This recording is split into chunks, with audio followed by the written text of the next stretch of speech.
our world, because our world is so different to theirs. This beautiful little filly, I can see her in my mind. I picture her right now. We might move along into our CEN Users Group questions. Thank you everyone who submitted. So now wherever I go, I try and give back to them, because I know I wouldn't be here without them. And so when I hear that, it brings tears to my eyes, because you're giving back to the horses. And welcome everyone to episode 107 of the CEN Nutrition Podcast. You're with your host Bryan today. And on today's podcast, we are welcoming in Guy Mclean, our very special guest, and he is at the CEN headquarters this morning. We will be catching up with him and getting an update on all things to do in Guy Mclean's world. And also, we will be answering a couple of CEN Users Group questions that everyone has submitted. So we thank everyone for their submissions for this. So how are you, Guy? Really good, mate. Great to see you again. It's wonderful to be here at your beautiful headquarters. What a lovely place this is, looking out the window at all the beautiful Australian wildlife. Yeah, we're so happy to have you here this morning. It's been a good catch-up since we last saw you in Equitana 2022.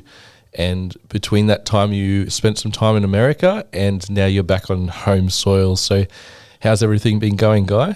Oh, thank you. It's a big trip coming home. It's 16, 17 hours on a plane, and we travel from our home base there in Texas, in Mount Pleasant, Texas, where we stay at the Prefect Ranch. They're our beautiful supporters over there, look after the horses. So we finished a tour there, a 3-month tour, and I trimmed up my horses. I try and do all the trimming and all the work with them. When I'm away, we have a very good farrier, but when I'm there, I try and do everything for them. I try to be the horseman they deserve, and then we get in a plane and we fly over here, and we're normally exhausted. You travel all across America to some of the biggest events. We were at Columbus, Ohio for Equine Fair. They have close to 100,000 people over 4 days there, and then we were in a plane, went to Canada and worked young horses there, and then was back and doing other shows. And then you're absolutely worn out. I say to Em, I'm going to need a break when we get home. And then you get home and you see all your horses here. They haven't been touched for 3 months, and they're fresh and they're happy and they're vibrant, and you just instantly get caught up with that. And what I love about coming from America to Australia is when you fly the other way, you get there and you're jet lagged and you want to be up all night and then sleep till lunchtime. Whereas when you come back this way, you want to be up at 3 a.m, you want to be asleep by 5 o'clock in the afternoon, and that just sounds like a good Aussie horseman to me. You're up early to take care of your horses, and you're asleep by 7. So it's fantastic coming back. And the biggest question I probably get asked on that is, who trains your horses while you're gone? Who looks after them? And I say, no one. They say, well, who we make sure that they're fed and looked after and have their feet done if they need. And they say, how do they come after a break? And I say, well, my educated ones, it's as though they look at me and go, good to see you, Dad. It's been good. We've had a really good holiday, though, and we love holiday time. So it's like they look at each other and go, what did we do last time that enabled us to have all this good time off? And so one of them goes, Bucky goes, well, I remember I laid down and you 3 side passed over the top of me and you showed off and did some stops and turns, and then he chased the bullock around a little bit, and then everybody clapped, and then we got a holiday. And it's like they try and bring that back to me, which is wonderful. So I'm very, very aware when my horses are educated. I treat them very much like gold. When I'm training them, it's like finding a piece of gold and you rub the dirt off it and you make it as shiny as possible, and then you hide it away on the shelf so no one steals it. And that's sort of what I do with my performance horses. And so I'll come home, do 2 or 3 days with them and be back performing at a show. And then you've got to worry about, their muscles and them not getting overworked and travelling on the road. And well, that's where CEN comes in. Like the horses, when we're away, dear old Nugget is on it all the time. My performance horses are just on quality hay, but when we're home, they go back on all the good stuff that Nugget's on. And I do see an incredible reward from it. And I don't know if they miss me as much as I miss them, but they certainly get looked after great when we're home. And I just love being able to come back and get caught up in their exuberance for life once they've had a break. We know you cherish your horses. They've had the Guy Mclean training touch, and as you said there, they know their role, but they know that their dad is back. We're just really happy to work with you on the nutrition side, and we know what you feed is a balanced profile, so then you can return to that work, or they can return to the work that they need to when you're back in Australia.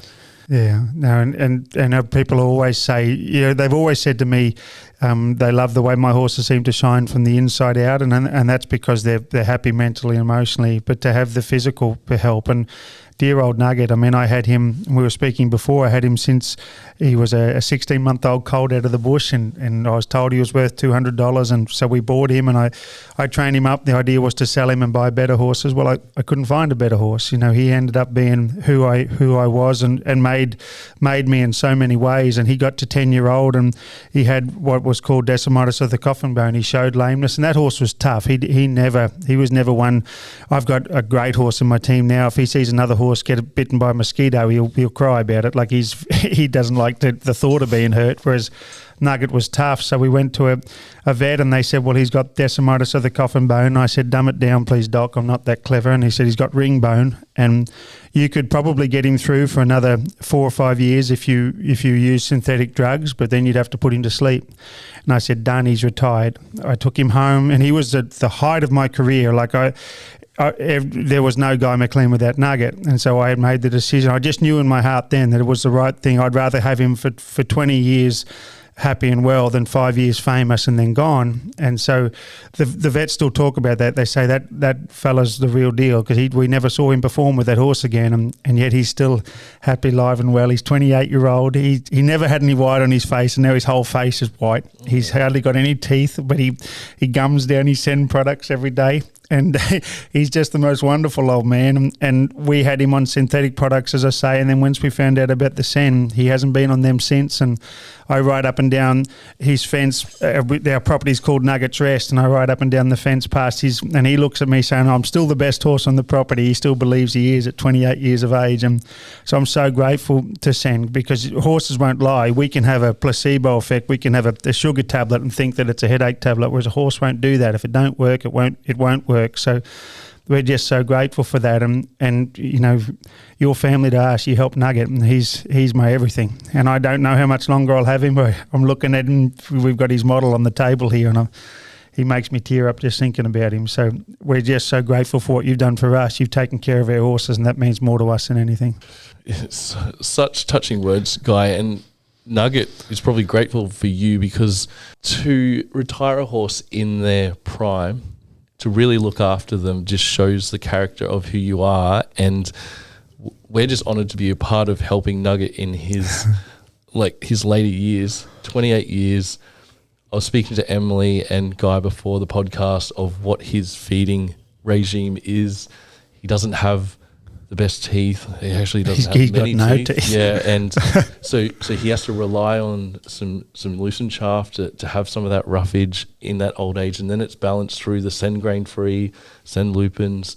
He's getting that fibre, the vitamin minerals to support his body, and then the CEN Gold, as that's Guy's probably favourite product. Mm-hmm. And he really noticed the real difference with Nugget, especially when he was on that product. And the oil, he's 28. He's going to keep living on, and if he outlives us, we just have to make sure that you look after him here. He'll have to be your poster boy, because we used to just throw hay over the fence, and the poor old boy can't eat it, and we were seeing him decline. Well, he's not declining anymore. He's old, but he's healthy. Yeah.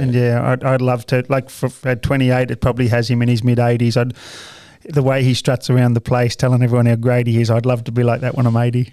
It gives me goosebumps when you talk about him, and as you said, life-changing horse, and to have a model after him, it's pretty cool. I promised him when he was 4. I looked him in the eye when I was just starting to get Brisbane Eckers and some of the big shows, and I've been on stage with him in front of 20,000 people at Gympie Muster, and I looked him in the eye and I made a heartfelt promise. And I know he doesn't speak English, but I made a heartfelt promise. I'll make you world famous, mate.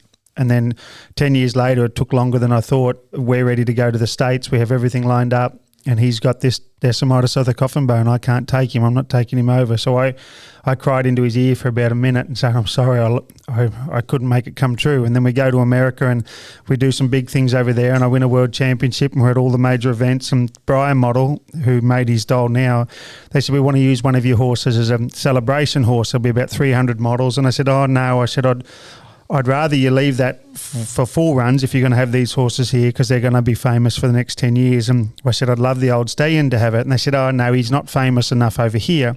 And then the Aussie girl comes up to him and goes, you're not going to do a Nugget doll, you're crazy, mate. She goes, you get them and I'll sell them in Australia. I'll sell out of those things. So they made it, and they ended up making them. They made thousands of them, and they've been sold in Europe and all over Australia. They were sold out in Australia very quickly. We bought the last 100 of them when they stopped making them. I've got a bunch of them. You gave me one, thank you. Yeah, but I was able to that promise that I made him, it was able to come true. That horse is famous all over the world through Bryan, and so I've never been someone who makes promises that I can't keep, and I promised him I'd make him world famous, and to see him sitting on the table here is a promise come true. You're such a genuine man, Guy. Emily's nodding, by the way. My wife's here. She's nodding. She's not shaking her head. It's just an honour to be in your presence. And thank you. Yeah, we just so excited to have you live and on the podcast today. And we might move along into our CEN Users Group questions. Thank you, everyone who submitted. I actually had some private messages as well and emails, and we can't go through all of them, but we have selected a few that Guy will answer and we'll elaborate on. So let's start off with Gayleen Nichols. Thanks for submitting this question. So Gayleen has a rising 2-year-old that she wants to start training towards Liberty. He's well handled, light on the lead rope, just learning to yield his hindquarters. What else can work? He's easy to catch most of the time, but he doesn't follow unless he's on the lead rope, meaning limited connection. Thanks very much, Gayleen. This is probably one of the most, and there's 2 or 3 questions that we've been asked all about the Liberty work. And when we see Liberty, we see whether it's me with my 3 or 4 horses out running beside me, or whether it's people on the ground with horses working on the circle at walk, trot and canter. You don't see any of the lead rope, so you just assume that that's where Liberty starts. But very much like when you're coming back from an injury, you might use a crutch, or you might lean on the rail. I start all of my work with the halter and lead, or with the bridle, so that I can actually help the horses. Because training a horse at Liberty is very much like teaching a dog to lead beside you. I mean, you can work on calling the dog and have him run all over the place and go to the toilet on every tree and just keep yelling at him and hoping he comes back, or you can have a lead on him and you can guide him and help him. And then when you take that dog along and he's no longer pulling against the lead, and he sits when you stop, and he lays down when you point at the ground, then we unclick the lead and see how strong that connection is. So I do that with my Liberty training. My big thing is that I want to have a one-on-one relationship with my horse, so that I can help him through everything that he knows about the world and everything he doesn't know. And horses are born to understand Liberty, because Liberty is, from the time they're born, within half an hour they jump up and they're running beside mum in a Liberty position that my horses perform in. They're running by that shoulder. Mum walks, the baby walks. If the baby gets out of position, mum turns and goes the other way, and the baby says, wait for me, and runs back into that position. And if the baby's being naughty, mum kicks him out of that position and says, you go away out there where the predators are, and when you're a good boy, let you come back in here. So my training is very much like that. But in saying that, we have to teach the horses the things they don't know. And a horse doesn't know what physical pressure means. So when we put a halter on, and one of the questions here is about how to do that, when we put a halter on and we teach a horse to give when we pick up pressure to the left, or to move away from physical pressure, it doesn't compute to them, because when in their whole makeup is, if I give to the physical pressure of something from an outside influence, from a predator, and that's how they see us, that predator will drag me into their cave and will eat me. So that's why when we're starting babies, that's why when we first put the halter on, they'll pull against it. If we lead them forward, they'll go backwards. So we need to teach them to give to physical pressure. And what I love about horses so much is that they can change. I can take a young horse that's never been handled and be riding him in an hour, and that'd be like taking a human that's been in the bush their whole life and then taking them into town and giving them a job. You couldn't do it in a day. The horses are the most adaptable, incredible animals in the world, and they're also one of the most dangerous animals in the world because of their power and their size. And that's why so many people get hurt, is because they're not thinking of where the horse is coming from. And when we train a horse, we're thinking of the ribbons we might win, or the Facebook likes we might get from riding bridleless, or the shows we might do. The horse is thinking, will I live through today? Will I I get through today so I see tomorrow. So his needs and wants in life are so much more than ours, because if we're worried about just being alive, that's a pretty big need. So when I'm working them on the ground, I've seen a lot of good Liberty horses, some of the best in the world. I've been blessed to ride in the same arenas as them. They'll do all their Liberty and they'll run around side by side with their owners and that. But when it comes to loading them on a trailer and that, I won't mention a name because I love her, but she's got horses that take 3 people to get on the truck. Well, to me, if you can't point and have your horses load on by themselves and give to pressure and do the things they need to do, they're not ready. They're not really solid partners. So I teach my horses on the end of the lead or in my long reining or my halter that I can guide them through their bridle or through their halter to such a position. I say, these are the positions I want you to have. So if you're out in a circle, I want you bent through the rib cage in a riding position that I'd love to be sitting on. All my groundwork is for me to go, Dan, that looks good. Can I please ride it? So I won't get on a horse until they're doing things that are great on the ground. And then I'll do it until that rein becomes loose, and to everything from stopping to backing up to turning left and right. If I never have to use that rein, the horse is at liberty. If he's leaning on the rein or he's pulling against it, he's not prepared to do it. So when I might work them for 4 or 5 days with the end of the lead and help them when they need to. And then in a good size round pen, in America I say pre-fit round pens because that's who we're sponsored by and we love them. They don't have them here in Australia, but we would unclick the halter or take the lead off and just see how strong that was. Was that connection just through the lead, or was it through my body positioning? Or was it the horse watching me and listening to me? And normally after you've done that, if you do 3 or 4 days on the end of a lead properly and they're not pulling on it, and don't be frightened when they pull on it, you just teach them to give to pressure and give to you. When you take the lead off, they might work for 30 or 40 seconds before they realise there's no lead.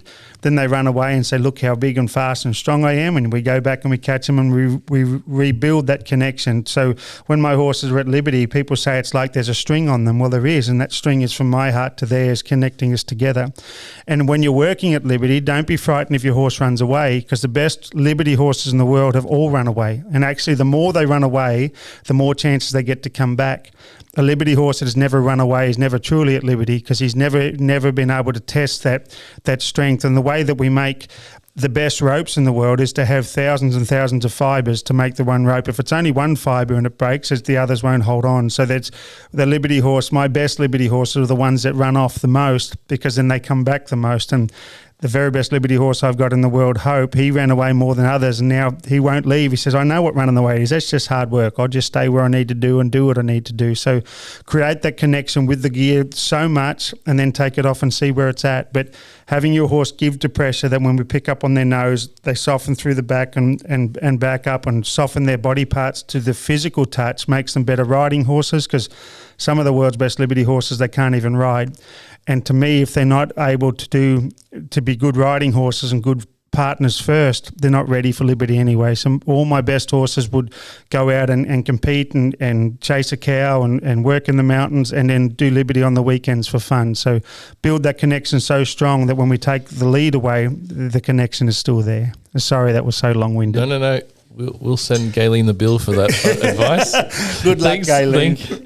That's so comprehensive and makes total sense, Guy. And I just love the heart-to-heart thing. It's just, thank you. That's where I was connected to that. That was just such a good summary. How do you identify a liberty horse? Like what liberty means is they're at liberty to do whatever they truly want to do. Yeah. So you're hoping that the horse looks for you and wants to be with you, because they are at liberty to do whatever they like. My liberty horses could jump the string line and head home if they wanted to, but they choose to be with me. And that's what I love about them. And people say, Guy, you're a humble man. I said, I work 3 liberty teams across the world. There's nothing more humbling than working horses and they go, you got no lead on me today. I could go wherever I want. But when they choose to be with you, there's a power in that as well. So a lot of people come up to me and go, I got the perfect horse for you. And they say it in America a lot in a different accent. They say, my horse, all he wants to do is lay down and stand around all day. I said, he'd be no good to me. I said, he hasn't got any heart and he hasn't got any desire. The best liberty horses I've had and the best liberty horses in the world, even though I'm the stock horse ambassador and I use all Australian stock horses, the best liberty trainers in the world use Arabs and Andalusians, because they're like flying a kite in the wind. They're so light and everything means so much to them. And a good stock horse is a little bit like that also. But it's about having them So I could do anything and I could be anywhere, but I choose to be with you. So the horse that doesn't want to run away or just wants to lay down all day, when it comes to needing him to do that for me in a show under the pressures and everything, he'll go, you never had to teach me this. It was for free. And as we all know, anything that's given for free never means anything. It never has a value. So the horse, I got a gorgeous little mare at home that she's got all the best blood in the stock horse world, and the stock horse people would know that when I say she's got 2 crosses of Romeo and 3 crosses of Abbey and 1 cross of Cadet, they go, man, she's going to be a lot of horse till she's about 7. And I lay her down. She said, I lay down pretty good, but I'm getting up straight away. And she laid down 15 times in a session the other day before she stayed down and let me side pass over her. Now, the lazy one would have laid down twice for me, and then would have said, no, I'm quitting that. The mare said, I don't get it, but I'm not going to quit trying. And effort is what makes a great Liberty horse for me, is that the horse shows you everything they have, and then you're able to have a real conversation with them. The ones that look lazy and quiet, it's not easy for them. And people see me in front of 20,000 people talking and think I'm an extrovert. I am a nervous, shy little boy inside, but I have so much to say, and the power of what I want to say is so important to me that I rise above that. But, I'm not someone who wants to... I mean, it's important for me to be here sharing this, but I just can't wait to get back to my gelding drover and riding this afternoon. I can't wait to go in the room and sleep. I'm not someone who wants to be in front of people talking for the sake of it. A great Liberty horse doesn't start off wanting to run beside you, be with you, but they try everything else out and they know that that's the best position. And what we need to know too is with horses is that they're born into a world of opposite for us. When we ask them to come left, their body, mind tells them to go right. So when we teach them, and so they'll say a lot of no. They're no horses. And when you saddle up a double cross of Romeo, they're going to say no. They'll back with the saddle and stuff. But they'll only do it for 10 seconds until they realise. And once they learn to say yes, the horse that said no with real passion will say yes with real passion. Whereas the horse that goes, oh, I don't care, the quiet one, when it comes to doing something special, he'll go, I don't care. And you look at the best sportsmen in the world, the ones that are incredible athletes and do things easy. I won't mention names, but it rhymes with Pyrrhos. He was incredible natural athlete, but he hasn't got the heart. And then little Johnny Thurston, everyone says would be no good and had no guts and was too small.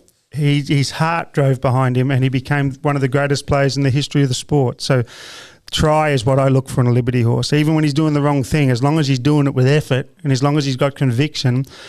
My best horses start off, Spinab used to gallop backwards when I was on him. And even though it scared me, I thought, man, I can't wait till he does it for me.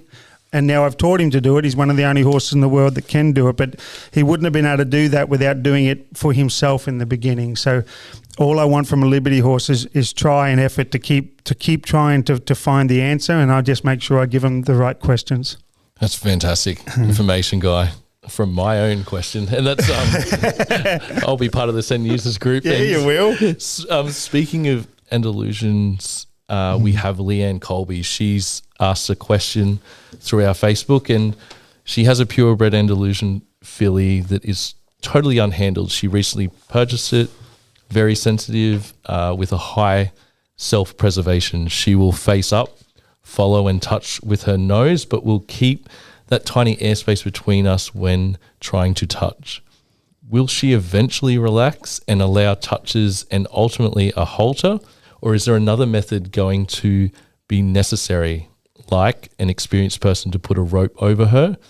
I obviously prefer the first option, but am I wasting time looking for something that may not eventuate?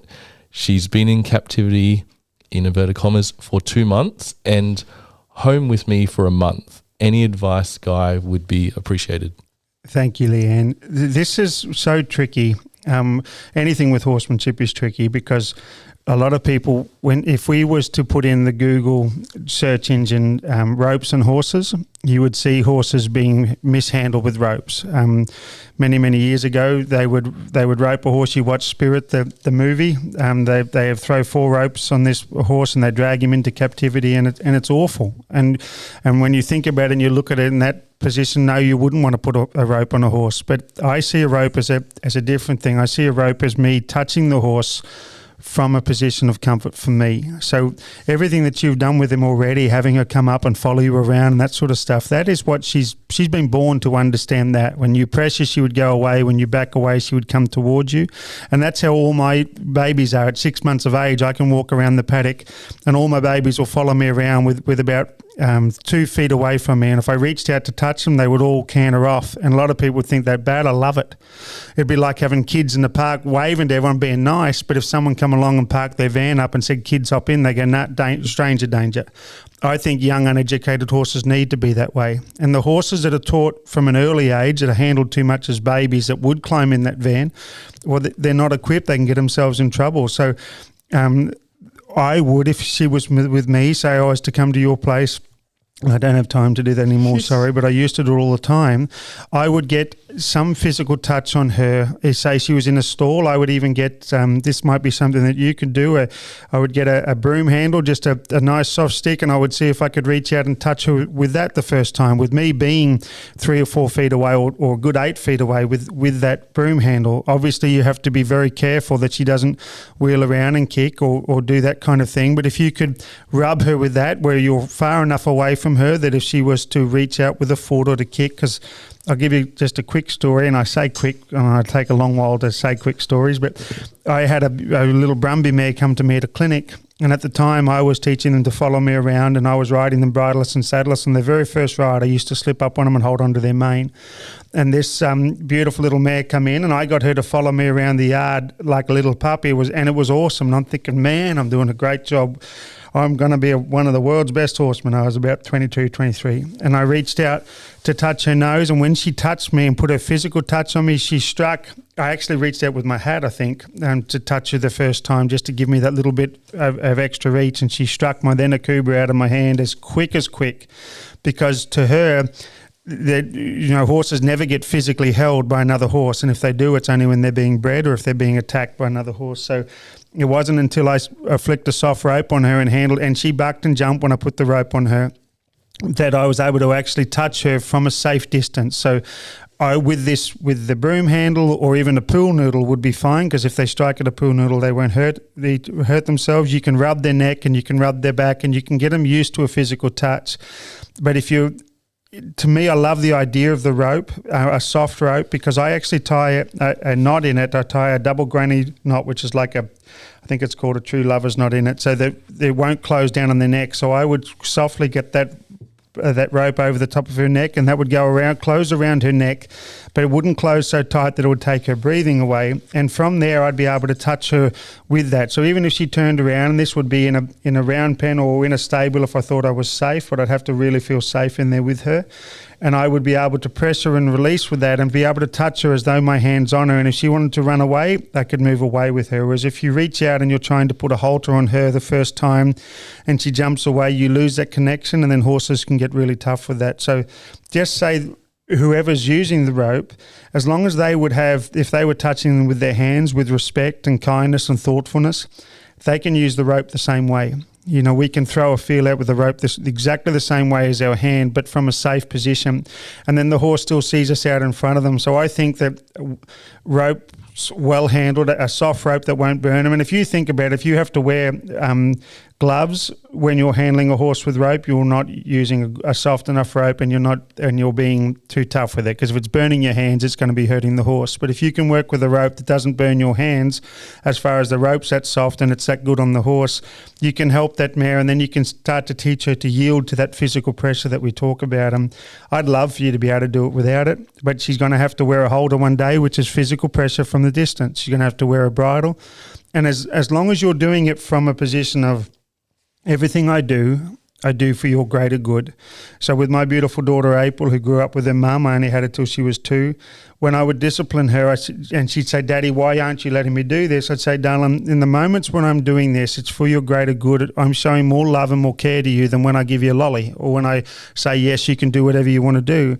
And she now thanks me for that. She thanks me for those times, because if we don't, the longer it takes us to get a handle, say it took us a year to get a halter on this beautiful mare, doing it without the rope, that mare won't have any understanding, wouldn't be able to lead her onto a float. We won't be able to help her in any shape, way or form. Whereas if we could get a hold on her today might be a tough day for her. She might have some struggle and some adversity, but we've all gone through that. We've all had days that we thought were difficult in the moment, and we look back and say, I'm really grateful for that day.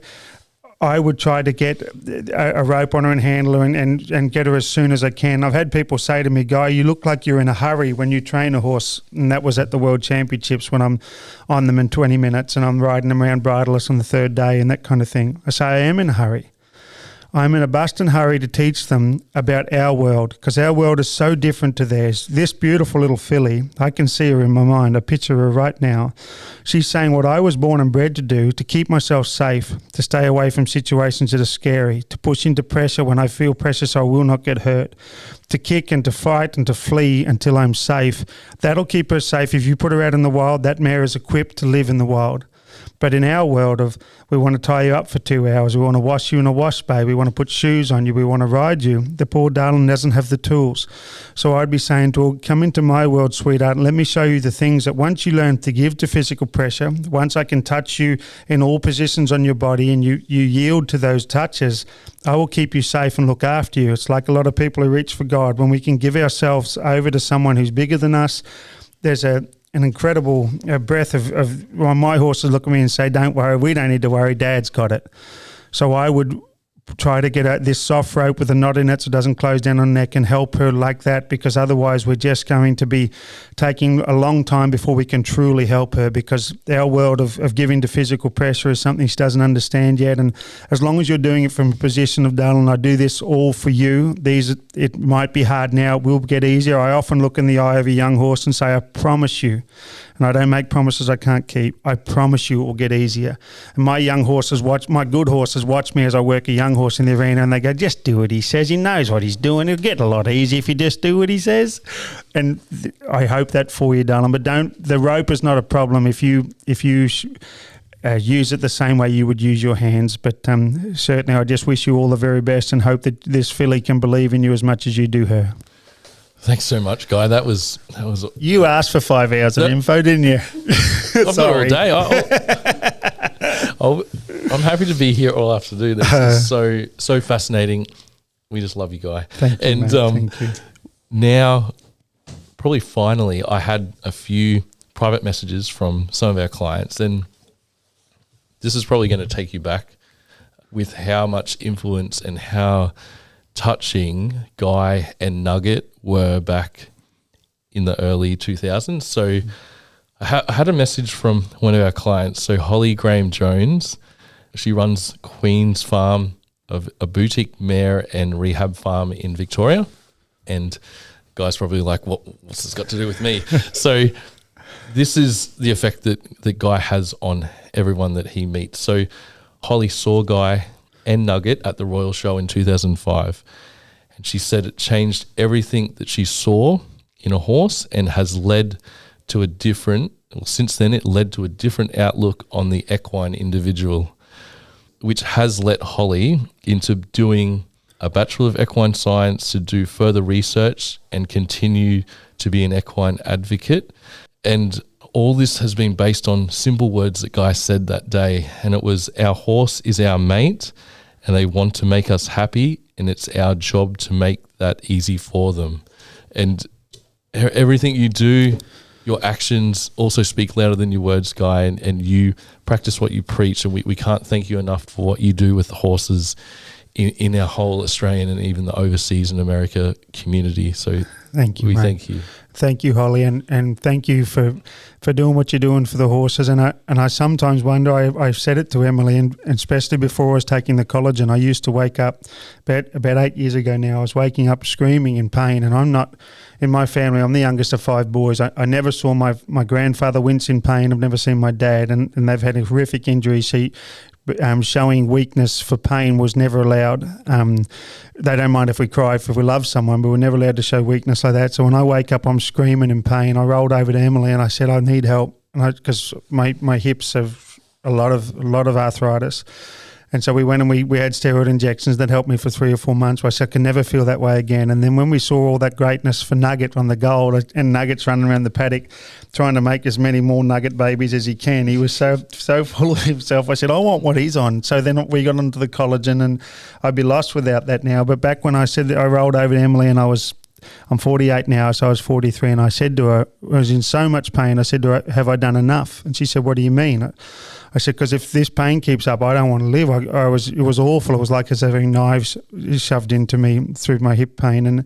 And she said, shut up, you got plenty more to do, basically. But I was just wondering if I had done enough for the horse industry and if I'd given enough. And so when I hear things like that, and we did a meet and greet the other day at Greg Grant's saddlery, and people come up and said, you're the reason that I got into horses, and you're the reason I'm still into horses. And I say to everyone, when we put the time and effort and we do what we do, it's to give back to them, because I've been very loved my whole life by my friends and family. My family's been wonderful to me, but I felt so small and so insignificant in the beginning. And I've been in moments in my life when my little daughter was taken away and her mum didn't want to be with me anymore, and I wanted to end it all. And I wouldn't be here if it wasn't for my horses. And that's because I had to get up every morning to feed them, because I knew that if I was gone, no one could keep Nugget and look after them. I had 20 horses at the time. And so they dragged me out of depression. I wasn't diagnosed, but I know I was depressed. And they kept me going. And so now wherever I go, I try and give back to them, because I know I wouldn't be here without them. And so when I hear that, it brings tears to my eyes, because you're giving back to the horses, and I just want the world to know that we need them so much, because there's all these advocates and that saying now telling us that we shouldn't have animals and we shouldn't have pets. And if you take my horses from me today, I'd be in a straitjacket tomorrow, or I'd be gone. I don't want to be without them. So to hear that there's more horse lovers in this world, and I've had a little bit to do with that, well, that means a lot to me, and it'll keep me going for a long time. Yeah, and most importantly, they're echoing your message. They're echoing the way you treat horses, and that's has to be a testament to how much impact you had back then with Nugget, but also Nugget had the impact. I didn't even know who I was. People go, have you heard of Guy Mclean? No, never heard of him. Heard of, oh no, Nugget. Yeah, Nugget's me. Well, he's the fella that feeds him, and I'm good with that. I say I don't know who painted Mona Lisa. I don't know. He's probably a famous painter, but I know the painting, and everyone knew Nugget, and they knew him because I believed in him as he believed in me, and I love him. I'll go and give him a big cuddle. He doesn't like cuddles anymore. He's like an old man who says, just feed me, stupid, but I'll give him a big cuddle, because I always have a cry in his ear when I give him a cuddle. That's awesome. Well, Guy, I think I've taken enough of your time. I've spent plenty of yours. You have to recharge your batteries. I'm here. No. But no, we're very grateful. Myself, Peter, and the whole CEN team, we're so grateful for you and Emily for all your support of our company. We want to keep growing, and as we have the same message that we are for the horse at the end of the day, we want what's best, and we want genuine actions towards them. We don't want any of these smoke and mirrors that are out there in the industry where we're both family run, family owned, not corporate type companies. And yeah, we just want to give back, obviously, to the horse community where we can, with the education and the knowledge that's going to better the horse's life at the end of the day. And we can't thank you enough for your time. Well, I appreciate it. And when I was doing the meet and greet the other day, I said I feel uncomfortable not being with my horses. I'm a man who loves to go out and show who we are and let that speak the world. But if this becomes valuable to your readers and your followers and that want to do more of it, I'd love to do more of it. I mean, I'm hoping that they will get something out of what I said, but I just want you to know that no one, we go out into the arena and you look at us and think that everything's brilliant. I have to go through all the same troubles that these readers when they were asked these questions, but you just need to know that if you open your heart up to them and you continue to find ways that'll work for them. I ask every horse that I work with, I say, these are the tools that I have and I will use all of them to help you today. But if you have something that you can teach me that I don't know, I'm open to it. And that's what I love about a horse, is a horse knows more in the first 30 minutes of his life about being a horse than I'll know when I'm dead. So I ask him. That's why I don't reach out and ask other horsemen anymore. I used to ask them. I never liked the answers because it came from a human point of view. So we want to be a leader for them, but they will give you the answers. If you own a horse, you have the world's best horsemanship teacher in your backyard. You just have to work with them and ask for them to share stuff with you. I mean, Nugget was every new little thing I did, I'd take it back to Nugget and say, does this work? And you go, yeah, we can do that, but I'm not going to do this. And I love him for that. So if we could do more of this in the future and your readers want to see more of it, I'd be open to it, because you're good people. You not only have a good product, but I just like being in your presence. And now that I've got my coffee sorted because I've got my collagen in it, I like spending time with you. So thanks for having us. Thanks so much, Guy. We're very grateful. And I think we'll wrap this one up. And if anyone would like to comment, Spotify and Apple now have comment sections for the podcast. And yeah, we'll be with you with another podcast next week. Thanks very much. And thank you very much, Guy, again. Thank you.